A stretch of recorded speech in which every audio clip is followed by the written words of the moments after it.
नमस्कार मित्रों, हमारे YouTube चैनल पर आप सबका स्वागत है।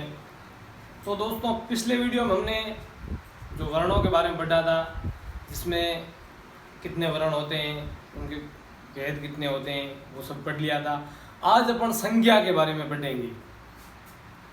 तो दोस्तों, संज्ञा की क्या परिभाषा होती है, संज्ञा के कितने भेद होते हैं और उस भेदों की क्या परिभाषा होती है, संज्ञा के भेदों के अलग अलग कौन से शब्द बनते हैं, उनके बारे में आज अपन पढ़ेंगे।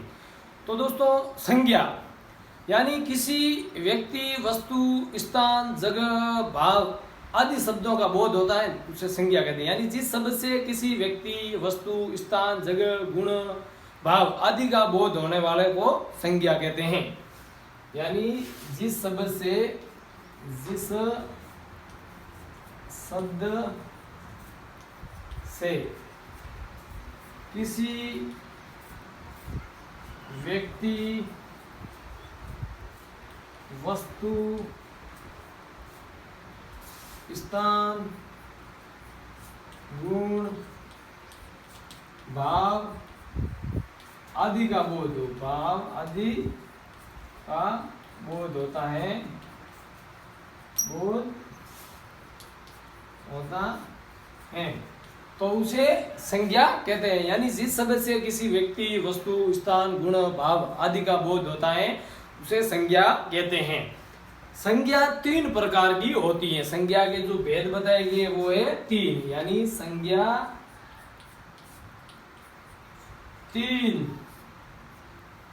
प्रकार की होती है। यहाँ संज्ञा के तीन भेद बताए गए हैं, प्रकार की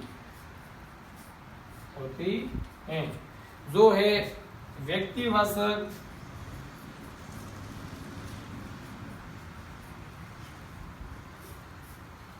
जातिवाचक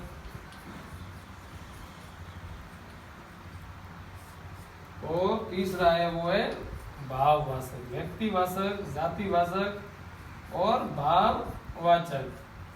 यानी संज्ञा के तीन भेद बताए गए हैं, व्यक्तिवाचक, जातिवाचक और भाववाचक। तो आगे अपन इन तीनों भेदों की परिभाषा और इन तीनों के जो संज्ञा के शब्द कौन से आते हैं, उनके बारे में अपन पढ़ेंगे।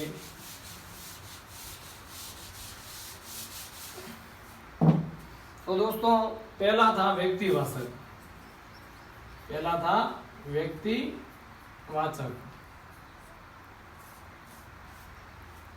यानी जिस संज्ञा से किसी एक जाति की, यानी जिस संज्ञा से किसी एक जाति की एक ही वस्तु, व्यक्ति या स्थान का बोध हो। यानी जिस संज्ञा से किसी एक जाति की एक ही वस्तु, व्यक्ति या स्थान का बोध हो, वहां व्यक्तिवाचक संज्ञा आएगी। यानी व्यक्तिवाचक संज्ञा किसे कहते हैं कि भाई जिस संज्ञा से, जिस संज्ञा से किसी एक जाति, किसी एक जाति, किसी एक जाति की एक ही वस्तु, व्यक्ति या फिर स्थान, वस्तु, व्यक्ति या स्थान का बोध हो, बोध होता है, तो वहां पे कौन सी आएगी? व्यक्तिवाचक संज्ञा आएगी। यानी जिस संज्ञा से किसी एक जाति की एक ही वस्तु, व्यक्ति या स्थान का बोध होता है, तो वहां व्यक्तिवाचक संज्ञा आएगी। जैसे राम है, गीता है, जयपुर है, कमल है, ऐसे आदि जो शब्द आते हैं वो व्यक्तिवाचक संज्ञा के शब्द आते हैं। अभी अपन दूसरा पढ़ेंगे, जातिवाचक संज्ञा।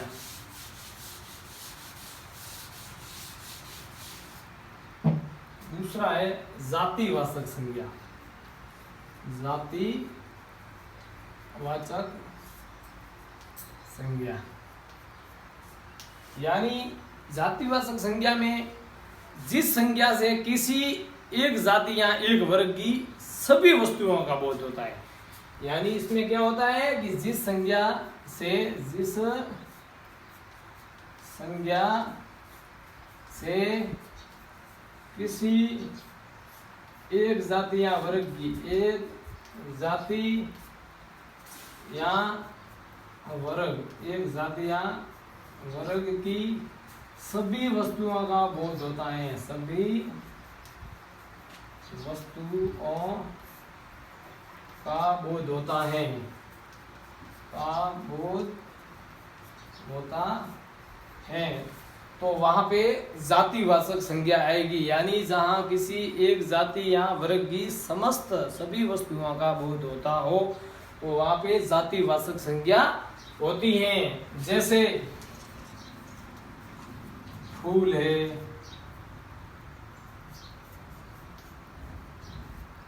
फूल है, गाय है, पुस्तक है, और भी बालक है, ऐसे और भी कई शब्द हैं जो जातिवाचक संज्ञा में आते हैं। यानी जहां जो एक जाति की होती है लेकिन उसमें सभी वस्तुओं का बोध होता है, ये होगी जातिवाचक संज्ञा।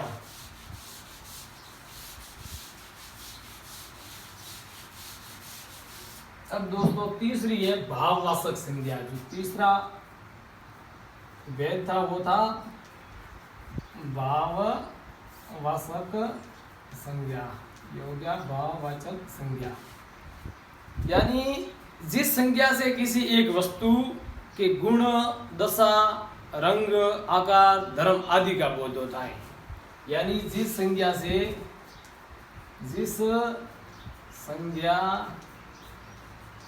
किसी वस्तु, जिस संज्ञा से किसी वस्तु के, जिस संज्ञा से किसी वस्तु के गुण, दशा, आकार,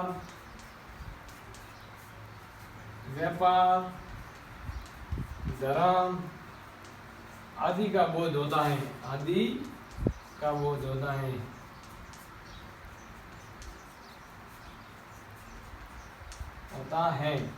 तो वहां पे भाववाचक संज्ञा आएगी, यानी जिस संज्ञा से किसी वस्तु के गुण, दशा, आकार, व्यापार, धर्म आदि का बोध होता है तो वहां पे भाववाचक संज्ञा आएगी। इसमें जैसे बुढ़ापा है, इसका भाव हो गया ये वो बुढ़ा है, बुढ़ापा है, मोटापा है,